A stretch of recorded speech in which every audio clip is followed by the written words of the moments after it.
VLSos here. This is a video lesson relating the concepts of speed and velocity. We're also going to practice making a position function from a more sophisticated velocity function. And we're going to start with a velocity graph. This velocity graph starts at the origin, heads up, then down and through the horizontal axis, and it's curving the whole way and maybe back up. Time on the horizontal axis, and we are graphing velocity as a function of time. This kind of looks sinusoidal, but this is not intended to be a sinusoidal curve. What we want here is we want to work with a velocity function that is curved. We've been working with piecewise functions and linear pieces where it's easy to calculate the slopes and the position based on constant change. Now we have much more sophisticated rate of change here. I'm going to draw some tick marks and label them for reference. At A, we start at the origin here. B, we reach a local maximum. At C, we come back through the horizontal axis.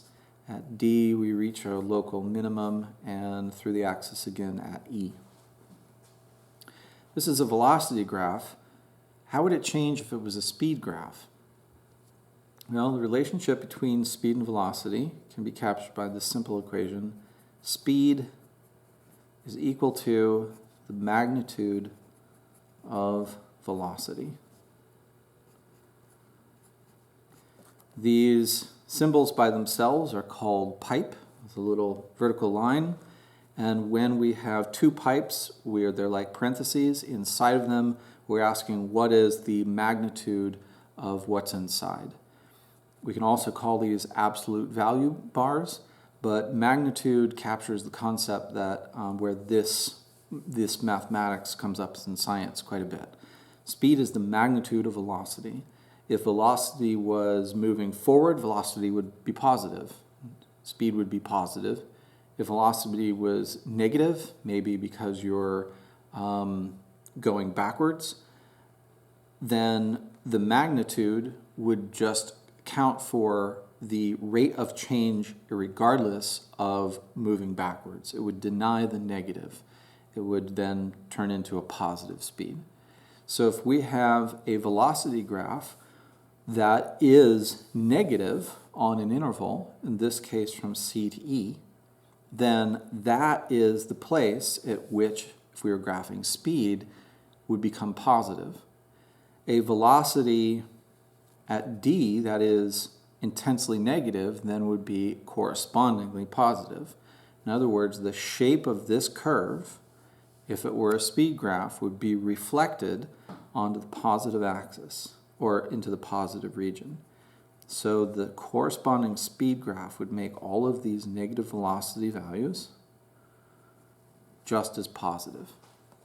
And the speed graph would be the same here, and then it would appear to kind of bounce and then continue up. So I drew a dotted line to represent the portion of the graph that would change if this were a speed graph. Let's draw the corresponding position function. If this were the velocity of an object that was changing position, then how can we use this velocity information to help us graph the position? This is pretty sophisticated curving velocity. So what does position look like? We're going to draw the same intervals from A to B to C, D, and E. We're going to analyze and think very carefully what the velocity tells us about the position on each separate interval. So from A to B, what we know about velocity is that it is positive, and that it starts at 0, so no rate of change of position, and it gets fairly positive quickly, but then slows down the rate at which it gets more positive. So let's review that again, and we want to think about something that's moving. We know that on the interval from A to B, velocity is positive. That means the position is always going to be getting greater. It's always going to be moving away from the origin. But the rate at which it moves away from the origin is it's going to constantly get greater but slow down. So what does a position graph look like just on that piece? First, we don't know where the position is going to start. We could start our position graph at the origin, but there's no information in the velocity graph to say that that's what it must be. We could start our position in the negatives, in the positives, at the origin. We don't have the information in the velocity graph to know where we start. So we're going to choose an arbitrary start. We're going to start at the origin. What happens to the position is that it constantly gets positive. It gets positive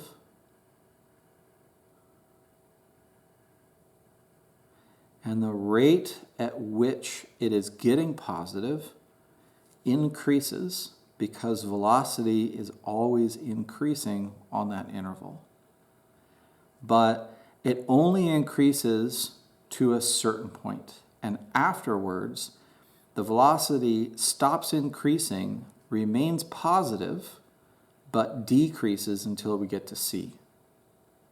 So the position is going to constantly grow on the interval from A to C because velocity is always positive. So the position is still growing, but the rate at which it grows slows down until we get to C and we are no longer moving forward.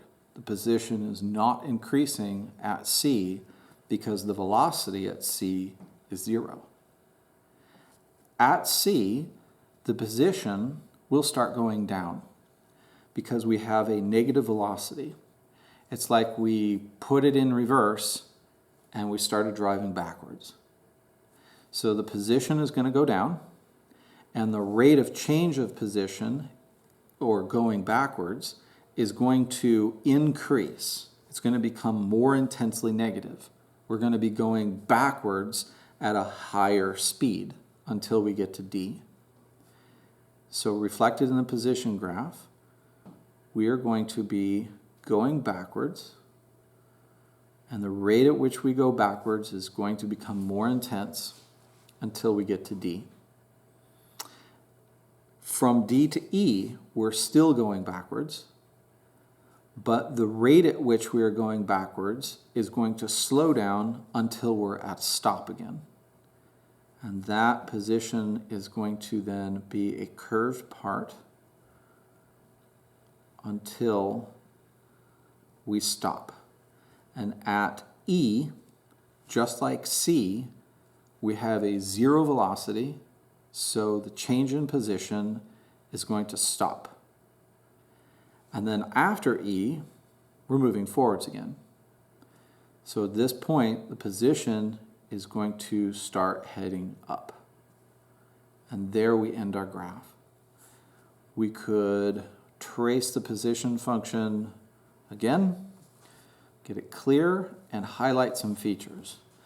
Notice that wherever we had a maximum or a minimum on velocity, it corresponded to this place in the position function, which is called an inflection.